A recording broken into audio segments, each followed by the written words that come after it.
ஒரு ஊர்ல இருந்த மக்கள்லாம் ஒரே நொடியில ஆவியா போனது போல காணாம போயிட்டாங்கன்னு நம்ப முடியுதா? நம்ம இப்படி ஒரு மர்மமான சம்பவம் நடந்தது ரோனோ காலனிங்கிற ஒரு மர்மமான இடத்துல தான். இந்த மர்மத்தை பத்தி ஃபுல்லா சொல்றேன், வீடியோ ஃபுல்லா பாருங்க. 1587 ஜான் ஒயிட்ங்கிற ஒரு தலைமையில 115 ஆங்கிலேயர்ல கொண்ட குழு வந்து அமெரிக்கால உள்ள ரோனோ காலனிங்கிற ஒரு தீவுல குடியேறாங்க. அங்க புதிய காலனியை உருவாக்குறதுக்கு தற்காலிகமான வீடுகளை அமைக்கிறாங்க. சில வாரங்களிலேயே கொண்டு வந்த உணவு மட்டும் பொருட்கள் எல்லாம் காலியா போயிருது, தட்டுப்பாடு ஏற்படுது. உதவி கேட்பதற்காக காலனியோட ஆளுநரா இருக்காருல ஜான் ஒயிட், அவர் இங்கிலாந்துக்கு கப்பல்ல புறப்படுறாரு.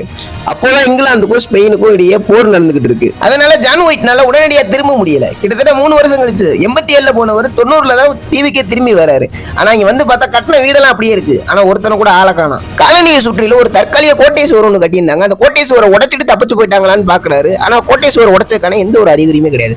ஆனா இங்க இருந்த ஒரே ஒரு மரத்துல மட்டும் அவசரமா குரோட்டோன்னு செதுக்கின மாதிரி ஒரு குரோட்டோன்னு எழுதி இருந்துச்சு. இன்னொரு மரத்துல CR1 எந்த ஒரு சிலுவை சிம்பலுமே இல்லாம CR1 போட்டுருந்துச்சு. இதெல்லாம் வச்சு அவங்க பக்கத்துல இருக்க குரோட்டோன் தீவுக்கு தான் போயிருப்பாங்கன்னு ஜான் ஒயிட் அங்க போறாரு. அங்க போய் தேடுறப்ப மோசமான வானிலை காரணத்தினால அவங்களை கண்டுபிடிக்க முடியல. அந்த காணாம போன காலனில ஜான் ஒயிட்டோட பேத்தி இருந்தாங்க. அந்த பொண்ணு தான் அமெரிக்கால பிறந்த முதல் ஆங்கிலேய குழந்தை. இது வரைக்கும் அந்த காலனில இருந்தவங்களுக்கு என்ன ஆச்சுன்னே தெரியல. பொதுமக்கள்லாம் அந்த காலனியை ஆவியா போன காலனின்னு கூப்பிடுறாங்க. இத்தனை பேரும் ஒரே அடியா எப்படி காணாம போனாங்க? உங்க பதில் என்ன? கமெண்ட்ல சொல்லிட்டு போயிருங்க.